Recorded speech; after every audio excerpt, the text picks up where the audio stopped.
I have to do a disclaimer just because it is so different to be sitting next to you, talking to you, because bottom line, no matter how you cut it, you are the writer, creator, and I am the actor. So you are the parent and I am the kid. You feel there's a power dynamic switch? Totally. Is that what you're saying? Yes. No, it's not a switch. It hasn't switched even. It's like that's who you are. And so if I am obsequious ever, it's because I'm still trying to kiss your ass to make sure that I work with you forever. I would like to think that you have gotten beyond the point where you have to kiss anyone's ass. No, that's what keeps me youthful. The scrappy, still need to make my way, still need to prove myself vibe. And don't ever be afraid of kissing somebody's ass. It's good for you. It's humbling. It's maybe might get you something. Is that really your philosophy, would you say? That you, or not kissing people's asses, but that you consider yourself to be like that you sublimate your ego to the ego of the people you work with? Yes, but you need a huge fucking ego to claim that, so I am, as Mary likes to call me, a faux, F-A-U-X, Christ. Right. I am not, I am pretending to be humble. But this is confusing now, because your genuine self, I would say, from having watched you work, is like egoless on the set.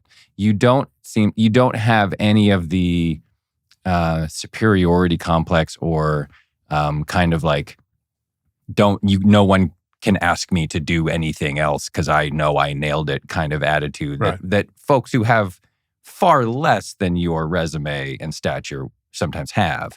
And so I don't think it's faux, F-A-U-X. I think it's genuine. I think there's I think you ride a sine wave of like, you have to have an enormous amount of confidence in your abilities in order to do all the things you've done. But then when you're actually working, I have found you to be, I talk about this all the time with people. It's shocking how egoless you are when you act, when you're doing your work.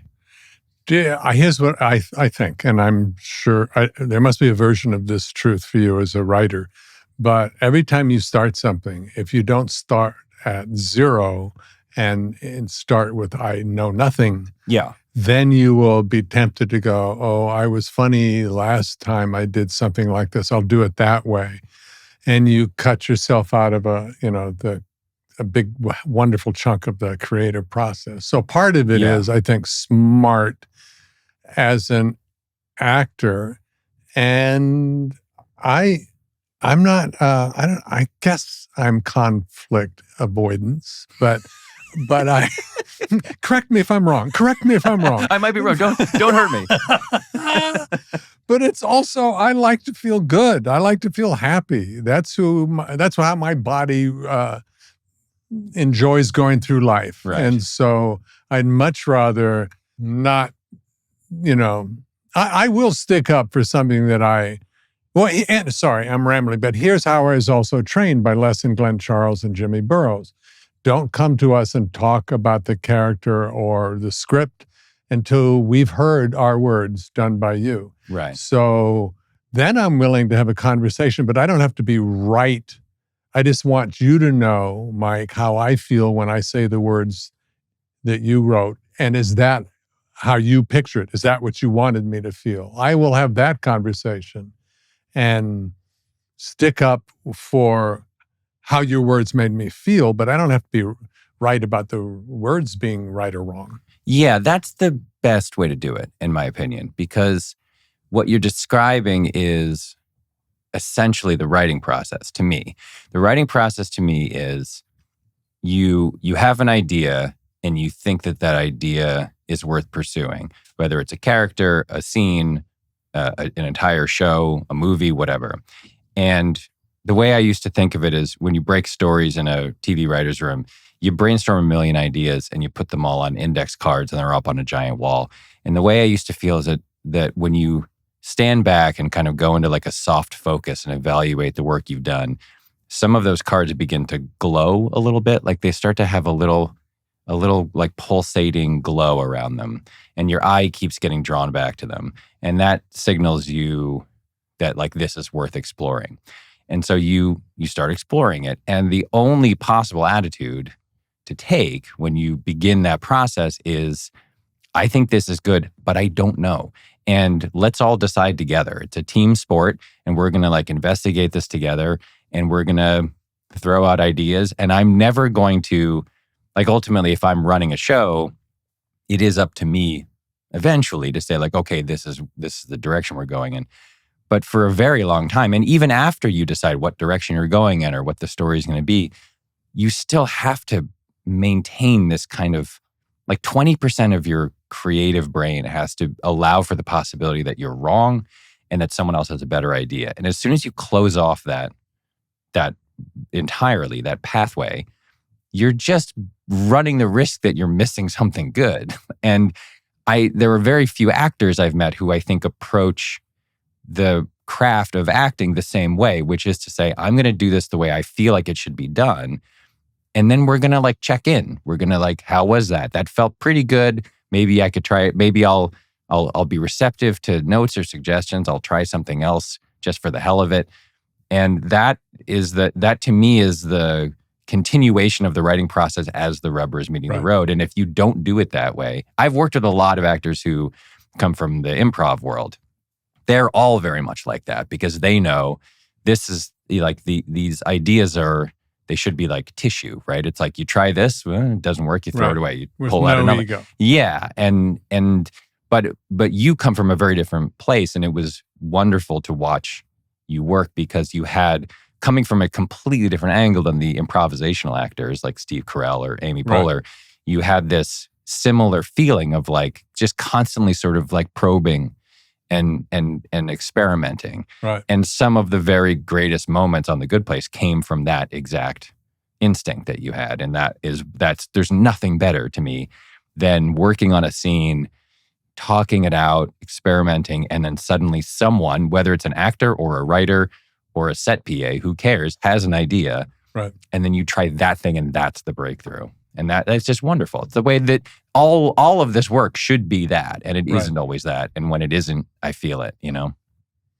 Boy, I tell you that, let's talk about The Good Place just for a second, then we'll go backwards. And I people have asked me how, oh, wow, you've been working for a long time and what is that? And it really is, once I decided early on not to have things written for me, because that cuts out a huge chunk of the creative process. I'd rather, find the smartest guy in the room, smartest lady in the room. And if he's not available, you find me. Yes.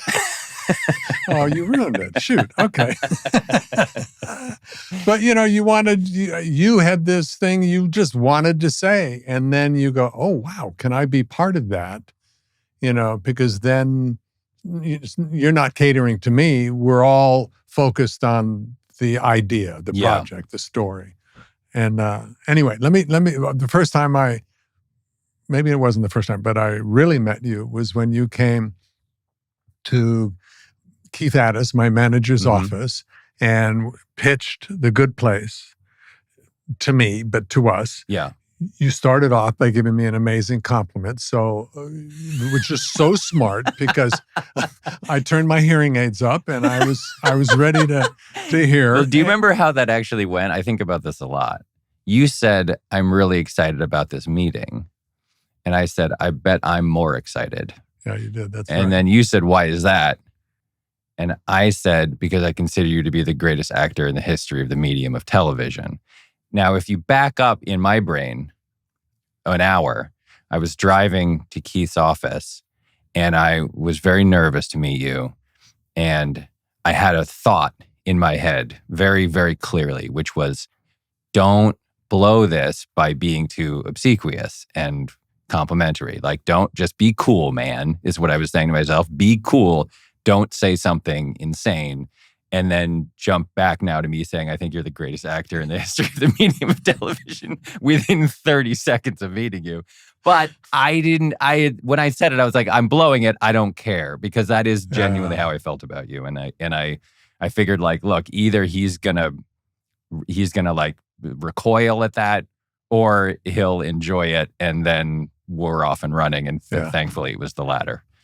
Thankfully, my God. And then to finish that little meeting, I may be exaggerating, but basically, you pitched the idea and you started and you talked for, I'm guessing, 45 minutes. Yeah. And with such detail that may have changed eventually when you started writing more. But it was with such detail. But what a bizarre idea you were pitching. Yeah. I mean, really. Yeah. Your mind first goes, oh, I get it. It's The Office and the afterlife. Right. No. Right. And we, at the end of your 45 minutes, Keith and I hadn't said a word. We just looked at each other and it was like, I don't know what this is going to be, but I want to be part of it. Yes, please sign me up. I should say that I'm not in the general habit of talking for that long when I'm talking to someone about an idea. I felt like when I had the idea, which had been months and months earlier, I was like, this is a hard sell. This is a hard sell for anyone. It's a hard sell for a network, for a studio, for an actor. And I thought that I owed it to all of those people, starting with NBC, who had generously offered me an entire season guaranteed to be on the air, which at the time was fairly rare. It's more common now. But at the time, it was very rare. And then, so starting with them, but then going to people like you and Kristen Bell, who... Let's be real. You went to Kristen Bell and then me. But go on, please.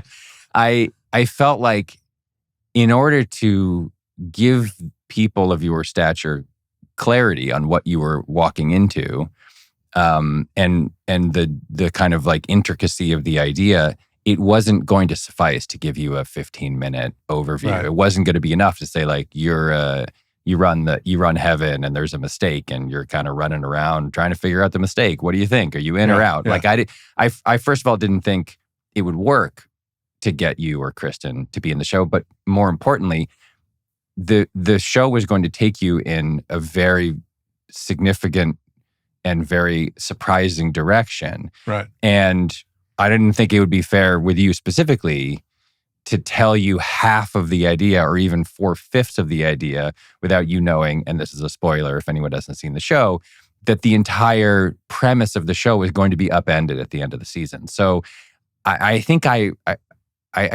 prefaced it to you by saying like, this is going to take a while to explain. So just like bear with me. But it was very unusual to talk that long for me in a pitch. And it was only because I felt like, frankly, you had the right to judge whether you wanted to be involved based on the entire idea, not on half of it. I knew I wanted to be involved immediately when, and you would also say to any kind of question was, I'm not sure. Yeah. This is what I think might be, but I'm not sure, which was, because a lot of times people are just in enrollment and they don't really stick to the integrity of their idea. Yeah. And I remember my one question was, this is brilliant. I'm not sure how I can be funny. Yeah. In it turns out, first year of the story, because nobody should know, no thanks to me, by the way, because I'm a blabbermouth. Nobody should know the secret, at the end of the episode. But you were so, you listened to me and I... And I'm so grateful for that. But it was so worth the wait. Because when you read lines and you're in a comedy and you look at your thing, you kind of, my analogy is you grab your funny gun and you start shooting. And I wasn't sure if I had the funny bullets. Yeah. Well, you said something very smart. And this is why this is the best job in the world, is you said, and it's something I genuinely hadn't thought about. Well, that's not true. So I had this thought that in order for this show to survive long term, I had to stay a step ahead of the audience. And what that meant to me was, as soon as you set up this premise, which is woman gets into heaven, there's been a mistake, she doesn't belong there. Guy running heaven sees things going haywire, doesn't understand why, is actively looking for the problem. So as soon as I reasoned that as soon as I set up that premise, that people would assume, okay, at the end of this season, the cliffhanger, the big heading into season 2 cliffhanger will be that you find Eleanor, that Michael finds Eleanor and realizes that she is not supposed to be there. And so I had said to myself, aha, I am clever. I will move that up. And I had that slotted for around episode 9 or 10 because I thought no one will be expecting it before the end of the season. And then when you said what you said, which was basically, I am, for the entire time, I am searching for her, I am playing the same thing. I'm playing the same comedic beat over and over again, which is I created a paradise and there's a flaw in it, and I'm running around searching for the flaw. And in a befuddled professorial state. Exactly. And so I had not considered, I was thinking about how to lay out the story based purely on the theory and the concept. And you said, you asked a question about the practicality of the actors involved. And it made so much sense. And I was like, you're totally right. And also, frankly, the earlier we do this big shocking thing, the more shocking it will be. And the less time you, Ted, have to be doing only one thing. And so we ended up making that right in the middle of the season. That was the 7th out of 13 episodes or something. And as soon as we did that, you suddenly had something else to play. And so did Kristen. And so did Will Harper. And so did everybody. And still believable to the made-up situation that you will discover later at the end. Yeah. Was made up. And it was, again, it was that part of what was so charmed about that show to me is that the folks involved were everybody was all in on the project. And it was a very open and fun and free-flowing discussion amongst the writers and actors and producers about what was the best way to execute this very tricky idea. Anyway. Can I ask you a question? Yes, please. This is a podcast, after all. It seems only natural. Well, most of the guests realize I have nothing to really say, and they do a monologue. But okay, just desperately covering for you as you lean back and take a nap in your chair. He's so sweet. He's a little old. I will take care of him. It works too sometimes, by the way. Did you know when we were starting? Even while we were shooting the first season, did you know that the reliance on real, genuine ethics and philosophy, meaning you had ethic professors around the country on speed dial, that writers would have seminars with people who are immersed in the world of ethics? Did you know it would be that real as far as the ethical underpinning? Yeah, I did. And that was part of the reason that I felt like I had to break so much of the story, because I was like, I'm going to walk in to my boss's office at NBC and I'm going to say, I'm going to do a half-hour sitcom about moral philosophy, and it's going to terrify them. And I don't blame them. That is not their fault. They're in the business of entertaining America 21 minutes and 30 seconds at a time on Tuesday nights at 8:30.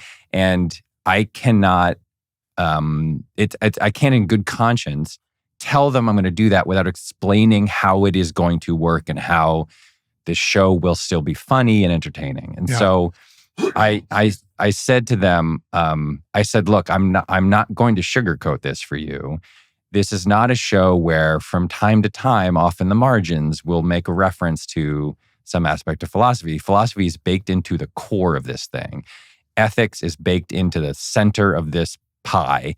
And here's how I think that is going to be okay. And here's how the show is still going to be funny. Right. And they were, to their credit, to their everlasting credit, they felt okay about what I was doing. They were excited about it. They thought it was a cool idea.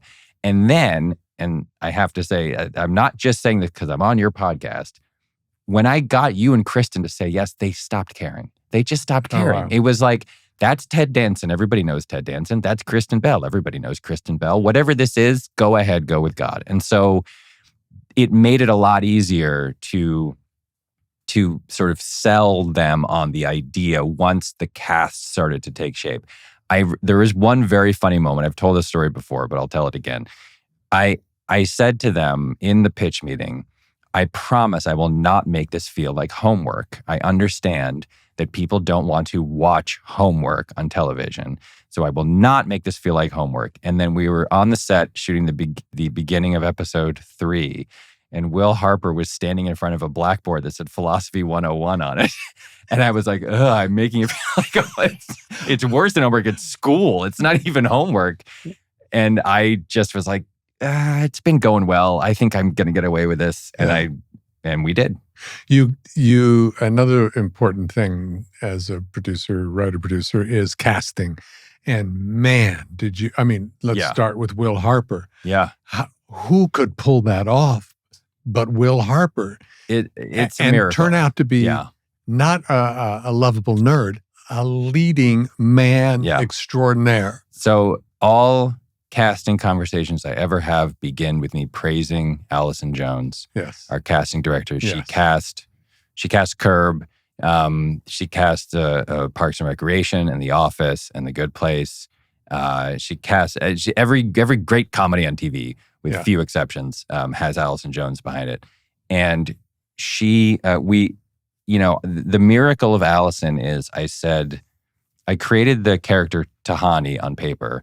And the deal I sort of have with Allison, and I don't think I'm unique here, but the deal I have with her is I say, like, I'm going to tell you the general parameters of what I'm looking for, but I am open to, like, her acumen in casting is so 999th percentile off the bell curve that I say, like, I'm going to give you the basics, but like I would love to see anyone you ever bring in for any of these roles, as long as the core of the person seems the same. So I said to her, okay, Tahani is Eleanor's rival. And so she should be everything that Eleanor is not. So Kristen is a diminutive person, so Tahani should be tall. Yeah. And Kristen is fairly provincial, lived in Arizona her life. Tahani should be very worldly. And the way that I described her on paper was a tall, glamorous South Asian woman with an Oxford British accent who is like, I described her as like Indian or South Asian Grace Kelly. That was the person I thought would drive Eleanor the craziest. Yeah. And then I was like, but it doesn't matter. Like, if she's South Korean, if she's Czechoslovakian, if she's from Bimini, I don't care. She just has to fit the parameters of being the opposite of Kristen. And then, 4 weeks later, in walks Jamila Jamil, a 6 foot tall Pakistani Grace Kelly with an Oxford British accent, who, by the way, not only is her accent perfectly posh and British and lovely, she is like incredible with accents and can do all sorts of different accents. Yeah. And we had her do a bunch on the show. And that's what makes Allison the best at what she does. Will Harper was the hardest part to cast. We looked at 1 million people. We saw a lot of really great folks. And I remember she sent me an email and said some tapes just came in from New York. And I watched them in my office at Universal. And Will's was, I think, the first one I watched. And I got like the hair on my arm stood up. And I was alone. And I was like, I think this is something. This feels like something. And I sent it to Drew Goddard, who was going to direct the pilot. And he watched it on his phone at like his daughter's soccer game and immediately texted me. He was like, this is the guy, right? And I was like, yeah, this is the guy. And everyone I showed it to over and over again, David Miner and Morgan Sackett and everybody, it just kept feeling like, oh my God, we finally found him. Yeah. And even though we had that feeling when we watched it, I don't think anyone truly understood what we had found. Yeah. And the craziest thing, and I'll say this again, is Will had been acting for a long time. He'd done a lot of New York theater. He had decided that if he didn't get a part that casting season, he was going to quit acting. Yeah. Like it's even now, like if you're almost in a car accident but you narrowly avoid it. And then like 6 months later, you suddenly have the feeling of like, oh no, it's okay. It's okay. It's happened and I avoided it. I have that feeling about Will Harper all the time of like, he almost quit acting. The world was almost denied William Jackson Harper. That's a terrifying thought. Throw in Manny Jacinto. Yeah. Throw in Darcy Carden. Who I felt so sorry for on week 4. I went, oh dear, poor Darcy. Sweet girl, but she has the most boring. It's nothing to do. Linear. She's going to play a computer. How much fun is that? Yeah. And she became this, rock star as a result. Cut to 3 years later, she's playing all of the characters in one episode. Yeah, it was I think that successful shows, and this should segue us to Cheers in a second, but I think successful shows shows that are creatively successful, all have one thing in common, which is that if you look back on them, it seems like a magic trick. It seems like someone was pulling strings and making everything work out perfectly.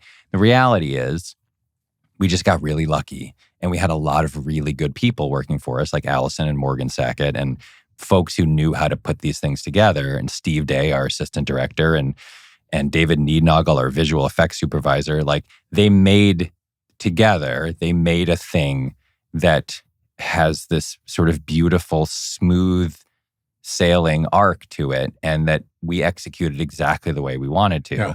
To say nothing, by the way, of the writers and all of the guest stars on the show. Everyone who was on the show was so good. And so when it's over and it's done and you look back on it, it retroactively seems impossible that it could have ever happened. But it does start with an idea that feels like it has a lot of authenticity to it and original. And then the odds are pretty good that you will start to attract people who are excited by that. And so, yes, it is a magic trick, and it doesn't always work, even with the same ingredients. But wow. Before we go, jump to me and my glory of Cheers in my late 30s. A couple things. You know this, but this ethics, this philosophy show, this comedy about ethics and philosophy was taught in Notre Dame. Didn't they have on their syllabus, there was ethics? There is a professor at Notre Dame who has become, I would say, a friend of mine, who was teaching a class called God and the Good Life, I think is the name of the class. And it was a very popular class before the show. Right. But the essence of the show, the essence of the class was very similar. It was like, let's talk about philosophy. Let's talk about what philosophy has to tell us about being a good person and living a good life. It's Notre Dame, so it has a little more of the religious philosophy woven into it, right? Which we sort of avoided on the show. But she reached out to me, and I think after the first season, because my wife went to Notre Dame and my father-in-law, my late father-in-law, went to Notre Dame too, and she reached out to me and asked if I would come and talk to the class. And partly why she had done that is because she had started using, I'm pretty sure I have the timeline right, she had started using things from the show to help teach the class. And there was this sort of amazing dovetail. And a lot of the stuff naturally that she was teaching was stuff like the trolley problem and the sort of basic ethical questions that folks have asked. And so I went and spent a couple of days at Notre Dame, and it was really fun, and I had a great time. And I've since done that at a lot of universities. I think what I've learned is, it's not the easiest sell for, first year college students to like, come learn about moral philosophy. Like, it's very impractical. It doesn't suggest a high earning future in the private sector. And so the show has provided teachers at all levels, high school, college, even I think, postgraduate studies, the ability to make the basic blocks of learning how this stuff works more enticing and more fun. Yeah. And so a lot of places are using, I was just at the University of South Carolina, who actually, I wrote a book called How to Be Perfect that was sort of the distillation of everything I learned writing the show. And that book, which you very nicely blurbed, thank you for your blurb, that book was given out to all of the freshmen and fresh women, first-year students at South Carolina, as like a here's, read this before you start your first day of classes kind of thing. And so there's, I've been to Duke and North Carolina and Wake Forest and been to Stanford and all these places, and the sort of feeling is the same, which is like, if you are the person who's inclined to get interested in the subject, this show is a really good introduction, because it's all of the basic ideas, and it's also a lot of very funny and handsome folks are telling you how it works. One of the things, so there's that, which just to my point,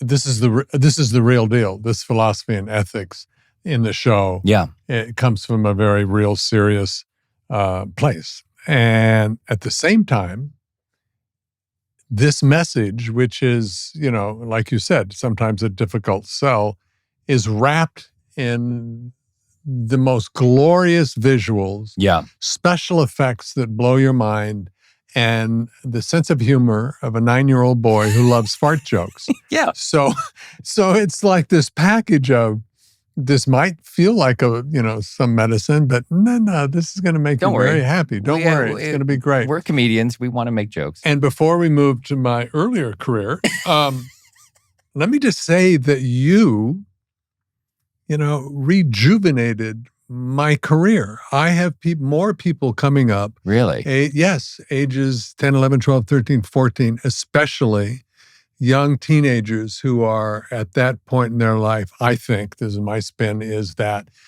their sense of humor is starting to get really honed, and they're fast. Especially this generation is so fast that they love the fast pace of the show. The fact that they can go, "Did you see that in the corner there?" And their friend will say no, and they'll watch it again. Yeah. So literally, I have people with big grins on their face that makes me have a big grin in my face, because I know literally what they're coming to say. And it's not just oohing and awing about me, it's oohing and awing about the show. Yeah. And that's brilliant. Okay. Speaking of brilliant, let's go back to, because you said, when I asked you if you would do this, said, yes, I want to talk about Cheers, or I can talk about Cheers forever, whatever. Don't need to do that, but go for it. Don't need to do that, but do it. Yeah, go it. The reason... As a segue, because I want to go back to how you became you, and that was, how old were you in 1982? I was 6 or 7 years old. Okay, so this is good. The reason that I embarrassed myself in front of you when we first met in the way I did is because A, I meant it, and B, Cheers is the first show I ever cared about. And I cared about it to a degree that it's almost impossible now for me to calculate. There are episodes of the show, I've rewatched it since it aired. It's now available in a lot of other places. And I think my 30th birthday present from a person I used to work with was the entire DVD set of all of Cheers. It was from my former assistant, Allison. Bought me like all of the episodes on DVD because everyone knew that was my favorite show. And there are episodes of the show I've maybe haven't seen since I was 10 years old, or have only maybe seen once since I was 10 years old, that I remember with blinding clarity.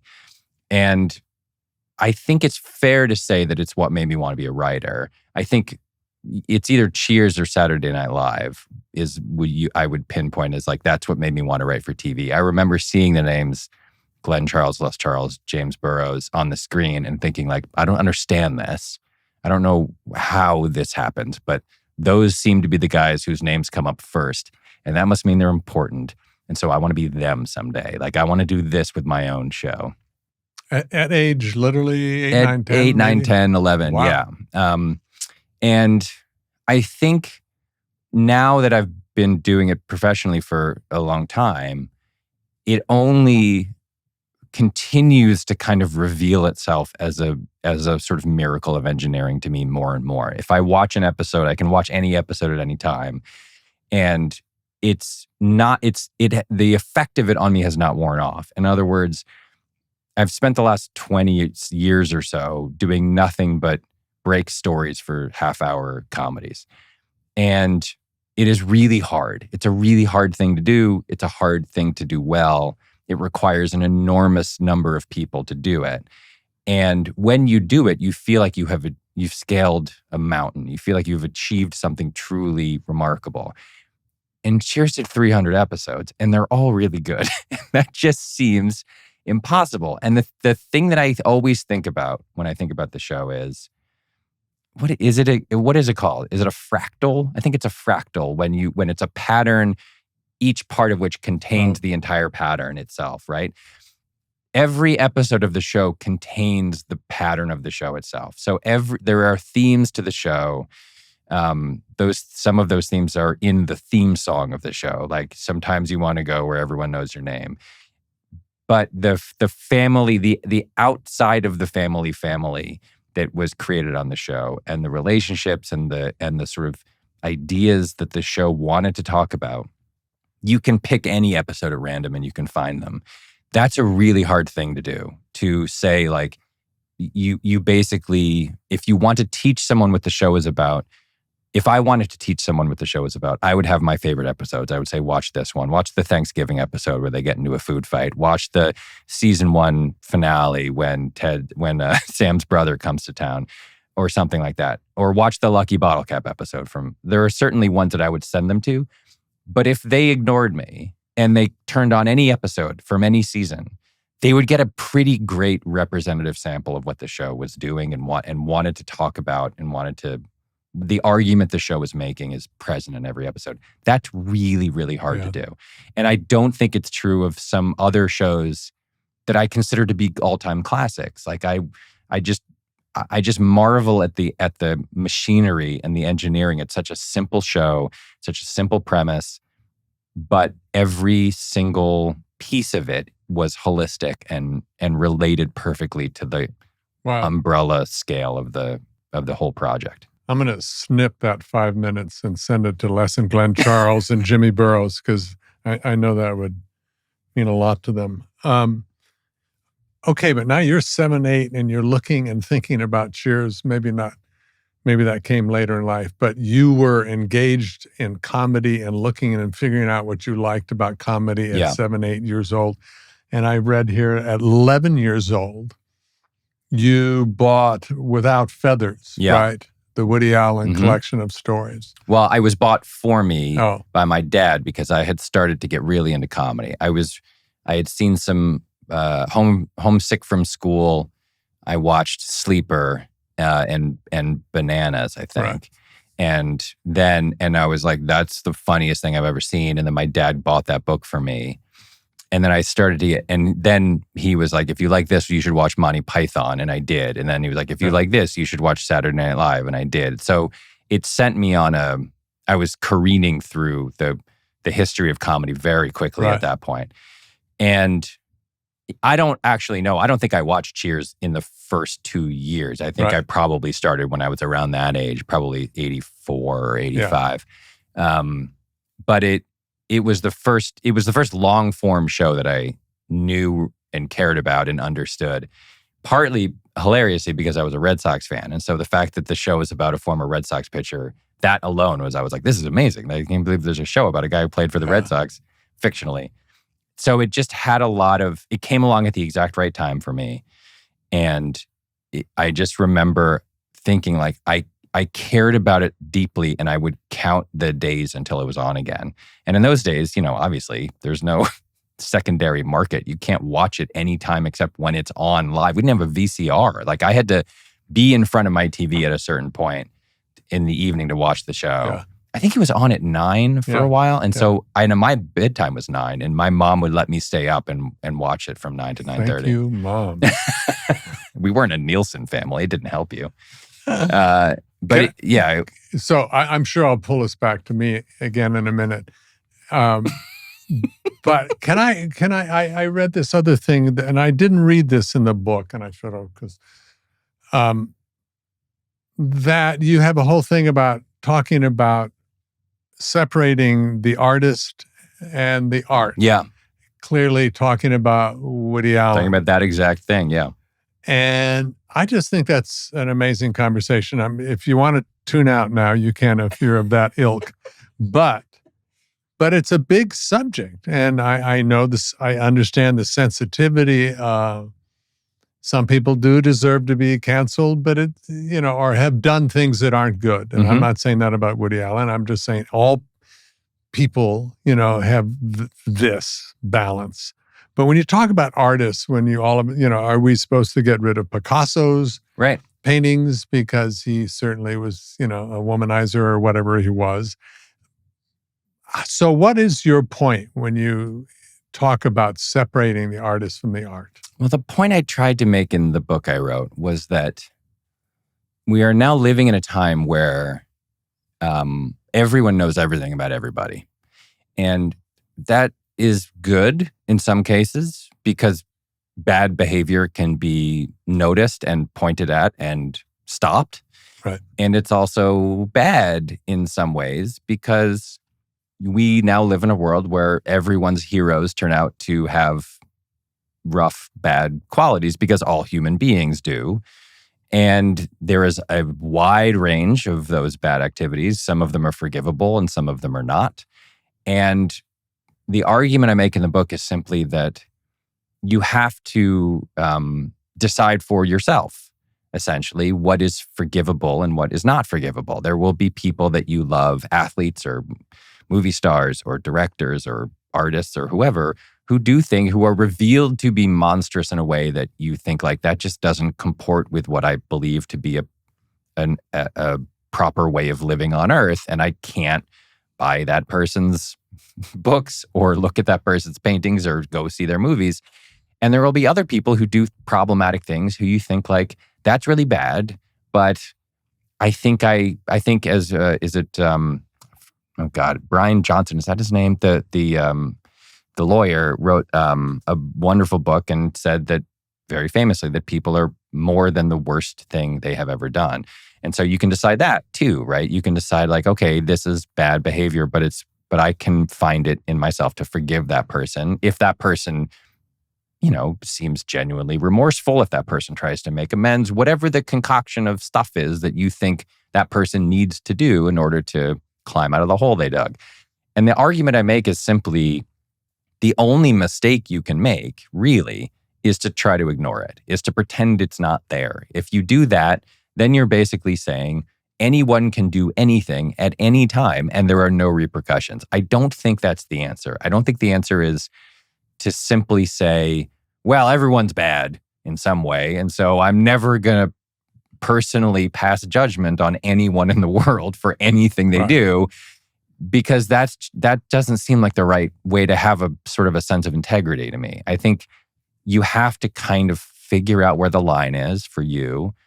You might end up, as soon as you draw that line, you are opening yourself up to an argument, which is how can you forgive this person but not that person? How can you say that I'm not going to listen to this person's music anymore, but you listen to that person's music, which people are fond of doing. And that you might find in that argument they have a point, and then you have to kind of erase the line you drew and redraw the line somewhere else. But that's okay. That's not, these are not simple questions. And so, no, and it's gray, and that makes most people very uncomfortable. Yeah. It's much easier to be black and white. Right. And I think that's the mistake. I think the mistake is trying to ignore the grayness and the mushiness and the uncomfortability you feel when you say like, all right, I'm going to continue, Picasso really meant something to me, and I'm going to continue to look upon and adore the paintings of Picasso, but I can't possibly have a drink with him.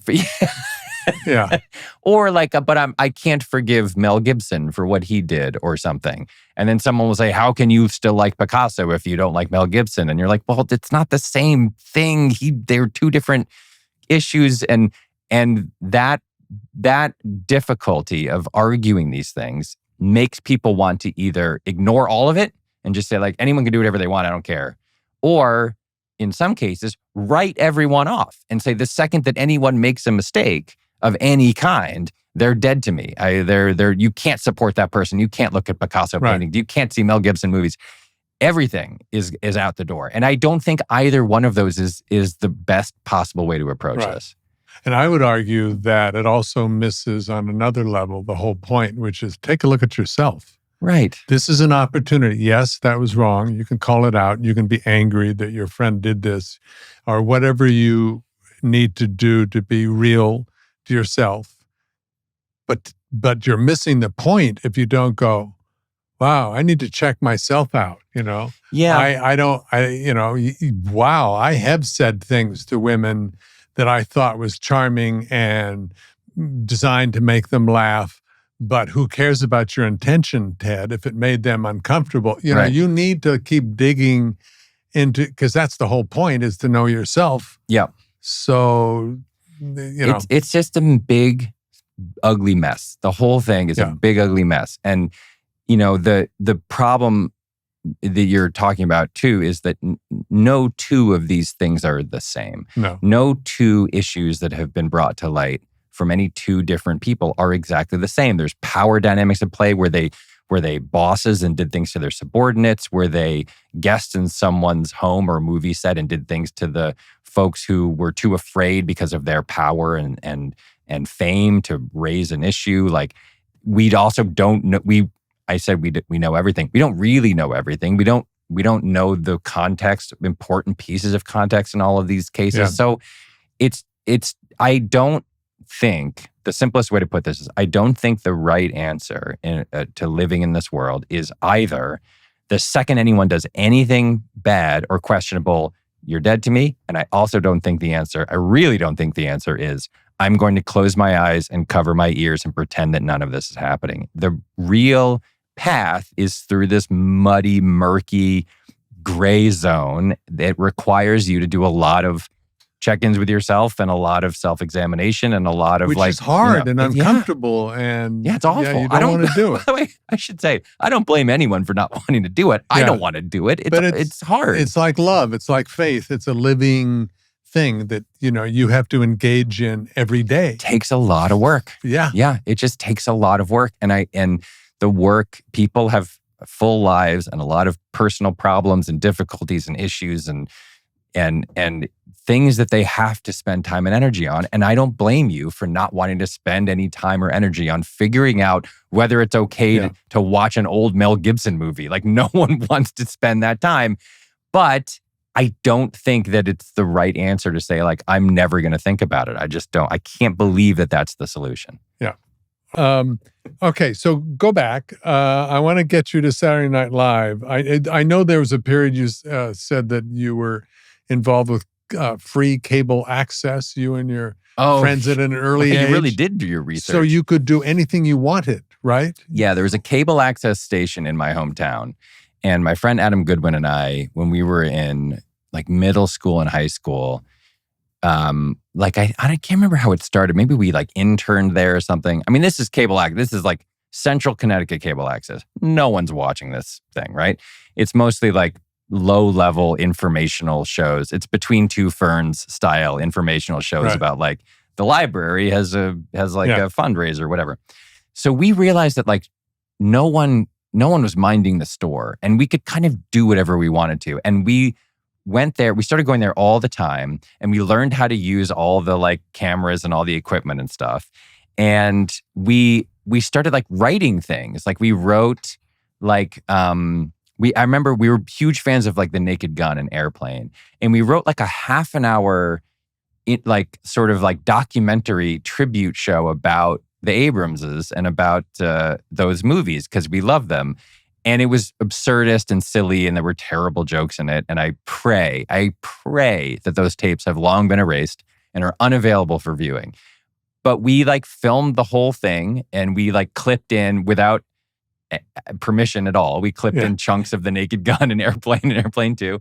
And then it like aired on TV. It was like on like cable access at, to probably 2 a.m. But it was the first time that I had ever sort of written anything and then like put it together and made it and then finished it. And I remember just feeling this immense level of satisfaction. Like we had a script that we like typed out on a typewriter. I mean, it was like the first foray into like making television. You were becoming Mike Schur at a pretty early age. Yeah. I mean, at least I wanted to be doing it and I enjoyed it and it was very silly and fun. And then we did I don't remember what else we did. We did a bunch of other stupid stuff.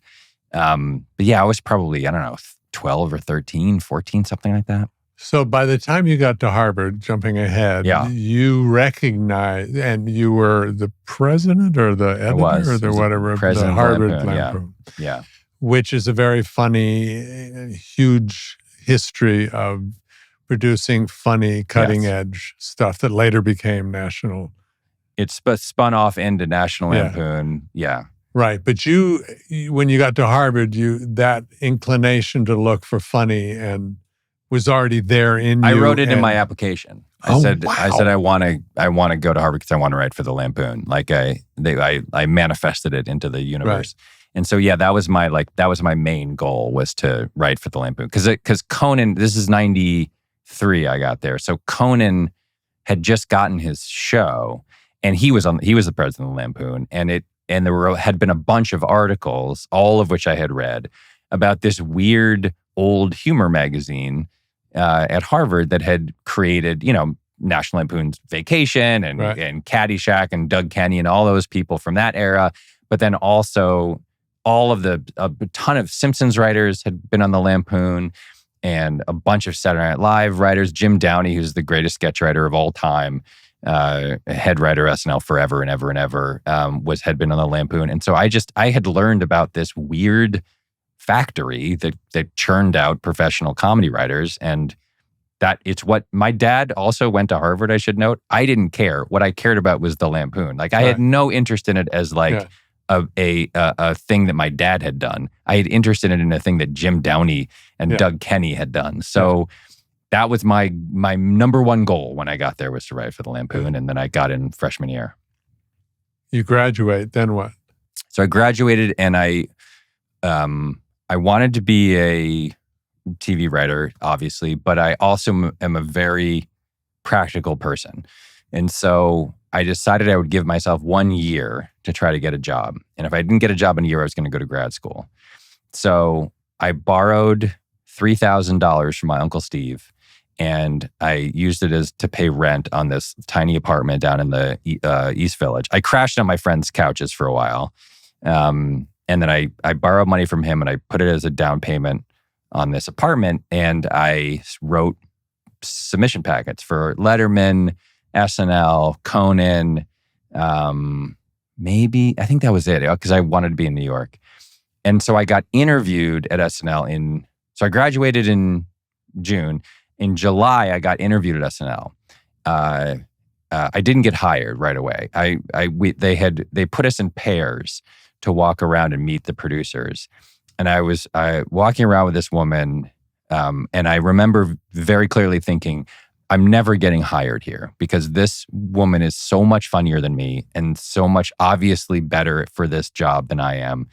It was Tina Fey. I was right. She got hired. I did not. And when I got that news, I was like, yes, that's correct. Like I spent 11 minutes with her, and it was very clear which one of us was ready to work at that show. So I kept working, and I got into the fall and into the winter, and I was sort of halfway through my year of experimentation, and I hadn't gotten hired anywhere. Although Jon Stewart was writing a book, and through Steve Higgins, who was at SNL at the time, when I didn't get hired, he said, "My buddy Jon Stewart is writing a book, and I'm going to set you up on a meeting with him, and you can pitch him ideas." So I met Jon Stewart, and Jon Stewart paid me like $1,000 3 times, I think, over the course of a few months, to just pitch him ideas for this book he was writing of comedy pieces.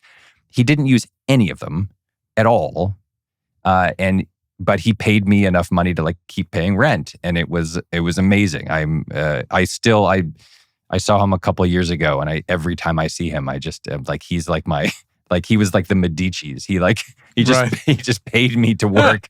He was the Medicis for a crappy artist. Like that, I didn't give him anything of value. But anyway, I got into December, and I was thinking, all right, it's been like 6 months now, and I should probably apply to grad school. Like you have to apply by January or whatever. And just at the moment, I was sort of like, I had sent a couple emails, I think, to like get applications. And then I got a call in classic SNL fashion. It was like, you start Monday kind of thing. Like, congratulations, you start Monday.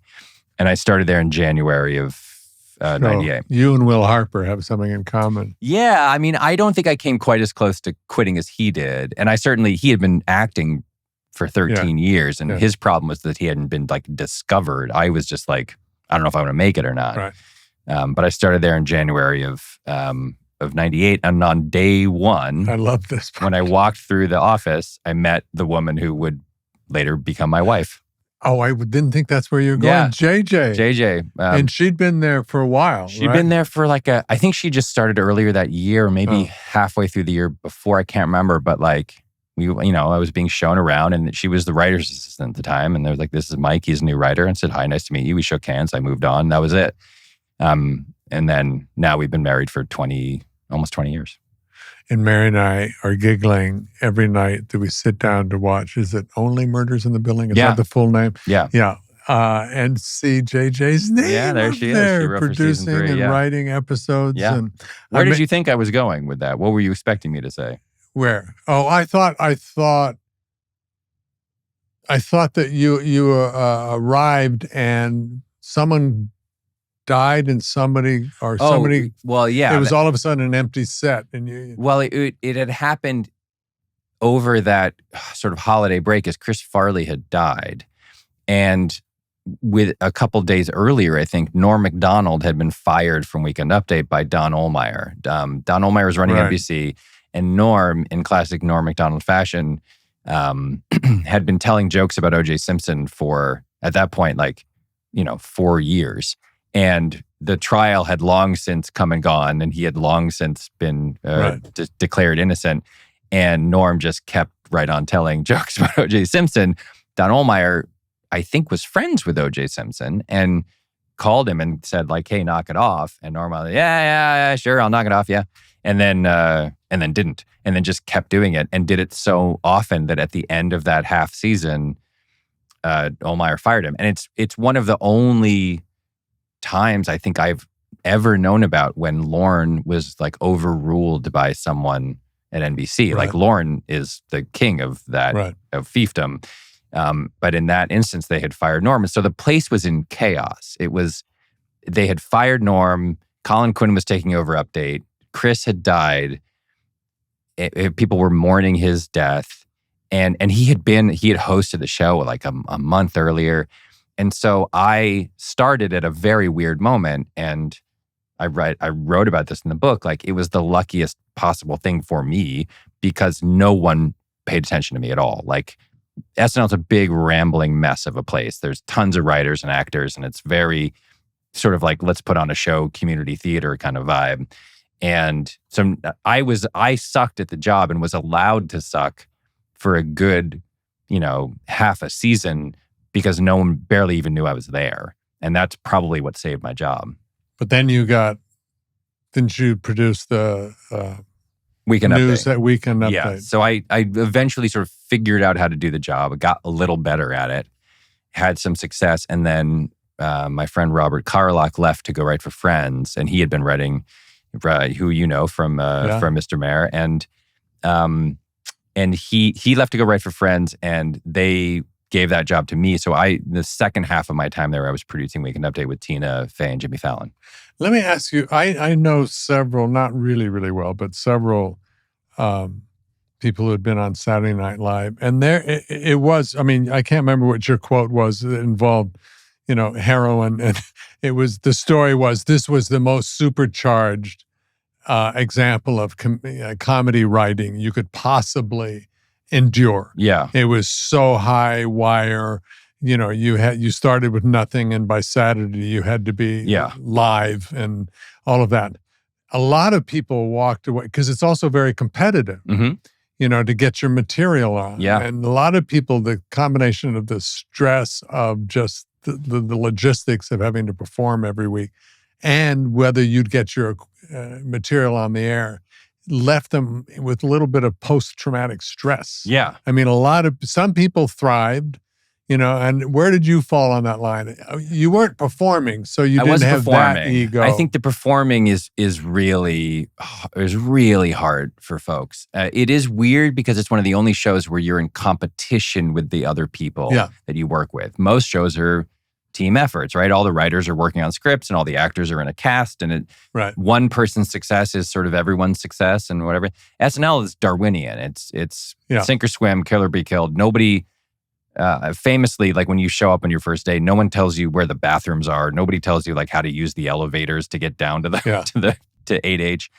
And it's just sort of by design. It's a little bit hostile by design. Can you swim? I hope you can. And so I had a very hard time with it, as I think a lot of people do early on. And I remember I was 22 years old when I was hired. I just turned 22. And I was walking to work. I was walking to 30 Rock. I stopped in the Dunkin' Donuts I always stopped in. And I got a cup of coffee and I was walking toward 30 Rock. And all of a sudden I was like, oh my God, I'm miserable. I hate my job.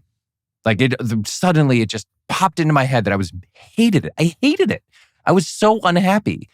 And I think what happened was that I was like, what had happened before that was I'm 22 years old. I work at Saturday Night Live. Every party I go to, when I tell people what I do, it's the coolest answer that anyone has. Right. Like everyone else is like, I work at Goldman Sachs. I work at Morgan Stanley. I work at Salomon Brothers. I work at Saturday Night Live. Everyone was more interested in me than everybody else, right?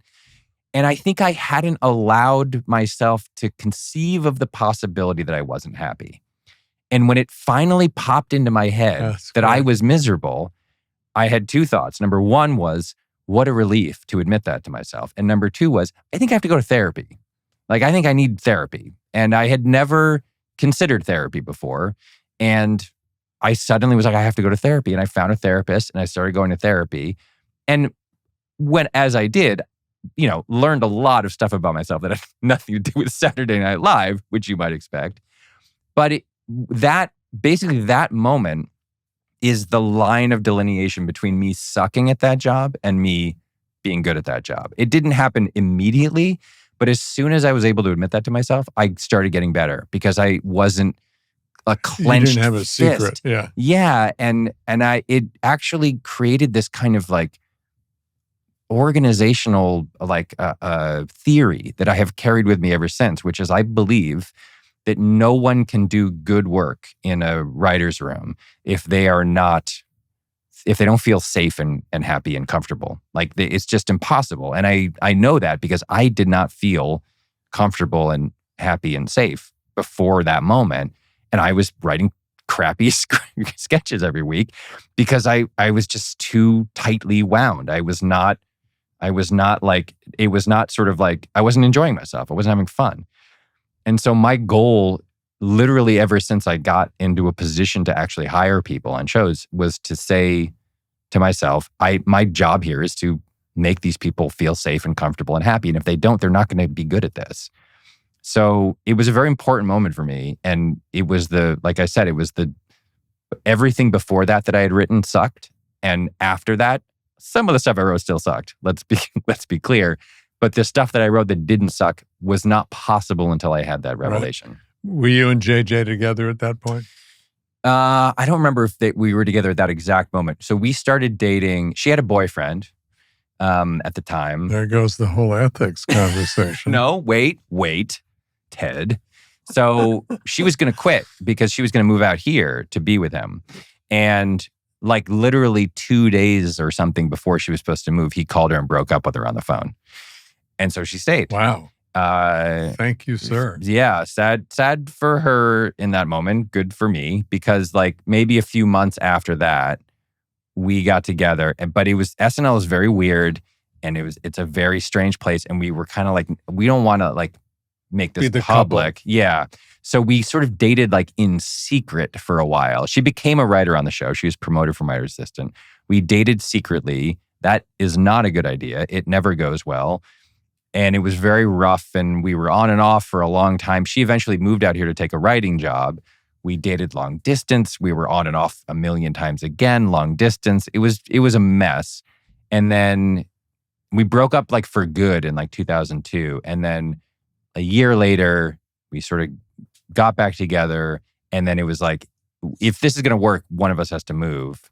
And so I was like, all right, I'm going to move. So I quit SNL after the 2004 season and moved out here to look for work. And that's when I got hired at the office. And if she had moved to be with you in New York, you probably wouldn't be together I don't think we would. No, this was the right move. Yeah. I want you and I'm willing to come. I think I was the right move for a bunch of reasons. Number one is we had already been dating in New York and it was like, New York is the best. Yeah. I love it. I miss it every day. But like, it's not an easy place to be in a relationship when you're, in your mid-20s. But also, we just needed a fresh start. Like the two of us specifically needed a fresh start. And it was like, the way this is going to work is if I move there. So I left the show. Was she working? She was working on a show. Yeah, she was working on a few shows. In fact, oddly, the show she was working on when I moved out there, she'd been on a couple other shows, and then she was working on a show called Coupling, which was an adaptation of a British sitcom that it was on NBC. It had very high expectations. It was introduced as like, this is the next Friends. It's about 6 good-looking single people in LA. And it was a really hot show. Fief Sutton, who wrote for Cheers, ran that show. Yeah. And it was like, wow, her career's really taking off. And then that show didn't work and got canceled halfway through the first season. And then I came out to LA and I interviewed in the show I got hired on was The Office, an adaptation of a British show. It's going to be at NBC. No one really believes in it. How soon? Right away. So I moved out I interviewed for it in February, March, April, somewhere in there, got the job. And when I moved out. Year 1 or 2? That was year 1. That was right. So I moved to LA in June. I started working at The Office right away. But it was sort of like, oh boy, here we go again, an adaptation of a British show. This thing has no chance of surviving. And then it lasted for 9 years. Right. Just brilliant show. I didn't watch it. Mary did when it was on the air. Why didn't you watch it? I'm curious. Because I was, I think, jealous of how good it was. And I knew it was good, even without watching. I just knew it was really good. And I think I was at the point where I'm not sure I'm any good at this anymore. And we had those kind of doubts. And Mary kept telling me, you really need to watch. And I went, no. I know I will. And finally did. And actually not finally. I think we even became great friends with John Krasinski and Emily. And then I started watching it. Wow. And it was just blown away at how brilliant it is. And let me just, this story, sorry, but John Krasinski was the person that I blew it with you. Yes, that's right. Because, first year of... Wait, we have to set this up properly. Okay, do it, please. So when I pitched you the premise of The Good Place, I pitched you the whole thing, all the way through the twist. Right. The twist being, spoiler alert, that you are not actually the architect of The Good Place. You are a demon. This is the bad place. The whole thing is an illusion meant to torture the 4 main characters. The only people I told this to were you and Kristen, because again, I felt like in order to sign on, you should hear the whole story. Yeah. We didn't even tell the other 4 main actors in the show, Manny, Will, Jamila, and Darcy. They did not know for most of the first season what was going to happen to them. Or a lot of the directors who showed up. Most of the directors did not know. Morgan Saget knew, David Miner knew, but like most of the crew didn't know. Yeah. And I had said, look, we are making a huge bet here. And the bet is that we can get all the way to the end of a season of TV and have something be a real surprise. The way that like Lost provided real surprises at the end of their seasons. Like this has to work. If this leaks out, it could blow the whole thing. Yeah. And you were like, absolutely. I hear you, buddy. I hear you loud and clear. and then we get all the way to the end, and miracle of miracles, we pull it off. Yeah. And the season 1 finale airs, and people are genuinely surprised. Yeah. It has a genuine reaction from audiences and critics that was like, wow, that was incredible. Didn't see that coming. That's amazing. Blah, blah, blah, blah, blah. As soon as it airs, you say to me, oh, thank God. Because it turns out you had told everyone. No. You told John right away. I told John right away. But in my defense, John, I'm only competitive, by the way, with people who are at least 30 years younger than me. Smart. Because then it's worth the challenge. So, I would try to beat John in a foot race and he would clobber and come in. So anyway, he was off to make some amazing movie. And he said, what are you doing? I said, well, I'm about to work with your buddy, Mike Schur, and we're doing something called The Good Place. And I described, without blowing the secret, I described, it takes place in the afterlife. And I could see, this is my interpretation, you may have another one. I could see his eyes kind of dim a little bit because he was going, oh, I get it. It's the office in heaven. Right. And I saw that and I went, no, you don't understand. See, at the end of the first year, it turns out I'm a demon. I'm not the good guy, I'm the bad guy. And he went, oh, that's pretty cool. And I went, yeah, fucking A. And oh, shoot. And then had to sit there with Little Miss Goody Two Shoes.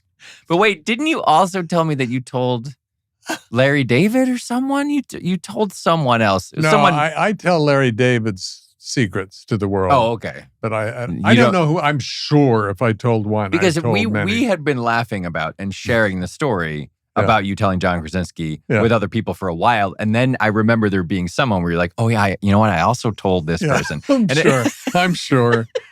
Hey, if it's a secret that is important, like your personal life, I'm good. Sure. I'm good. Sure. But if it's something that will advance people's impression of me in the moment, forget Not it. advance the work you're doing, but advance, it will increase your status amongst another celebrity. Yes. Yeah. Yes. Then all bets are off. Especially if they're lording it over me. Especially if they're 30 Some years fucking younger. feature he was going off to do. Well, we got away with it. The point is, you have nothing to, you don't have to feel any regret or shame about and at that point, I was, a demon who hadn't become humanized. So my ethics did suck, but it was for the part. I did it for the part. That's a good excuse. Let me ask you something that then we'll wrap up. And I clearly adore you. I'm so grateful you came in. And it's so much fun to talk to you. Because so many times I need you to be doing what you're doing, which is making this amazing thing that I can play in. I'm supposed to be there right now, by the way. Oh, I'll cut this short. Sorry. I don't even know if there's anywhere to go with this, but taking the world that we see on CNN or whatever, wherever you get your news, and then answer this question. I grew up around scientists. My father was an archaeologist and anthropologist, but we had scientists from all over the world around me growing up.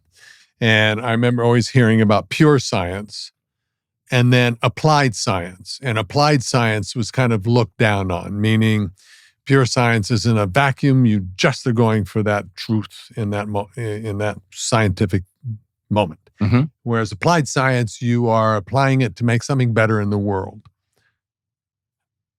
I don't think that there's such a thing as pure ethics or philosophy anymore. I mean, I think, yes, there is, but I think it's a waste.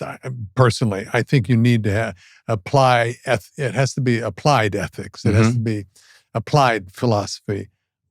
Where do you come down on that, if it's a worthwhile question at all? But, no, it is, and there are folks who I would say specialize in applied ethics. There's a similar dynamic in ethics. I think the line between the two maybe isn't as bright and clear as it is in science. In part because the nature of studying ethics requires you at certain points to lay out a theory and then kind of road test it, right? You say like, okay, well, here's my theory. Now, let me devise a scenario in which I could test out how this theory would work. And so even if those thought experiments are purely imaginary, you're still trying to apply it to the real world. Yeah. That's what the trolley problem is. It's what all of those problems are, is you're saying, okay, well, let's try to figure out how this theory would function in the real world. And I don't think in this day and age, there's a lot of tolerance for theories that have no practical application, because the problems that face us are enormous and they're everywhere, and we are constantly wrestling with them, whether it's climate change or racism or misogyny or any of the sort of big, gigantic, overwhelming issues that are causing pain in the world. If you come up with a philosophical theory, it's like, all right, well, does it work? Like, do something with it, right? Right. And so I think it's obviously worth thinking about. I just think that the scientific version of it is a little more like, because it's science, it's a little more nuts and boltsy. It's a little like, okay, well, instead of like abstract mathematical theories, like let's try to figure out how to launch this satellite into orbit and keep it there so that we can all talk to each other on cell phones. The philosophy part of it is it's not as satisfying, I think, because these are problems without immediate solutions. They don't have tangible outcomes. If we manage to come up with some philosophical theory for why that's really solid and really well reasoned for why we should all drive electric cars, that's great. if we can come up with a scientific object that captures carbon from the atmosphere and reduces climate change by 8% over the next 2 years, that's life-saving. So I think people just are less focused on the philosophy than they are in the science, for good reason. We have scientific problems right now in addition to these massive philosophical ones. Thank you. Thank you so much. I had so much fun talking to you, and I can't wait for us to, a new adventure. New adventure. Yeah. Thanks for having me. Yeah. Thanks.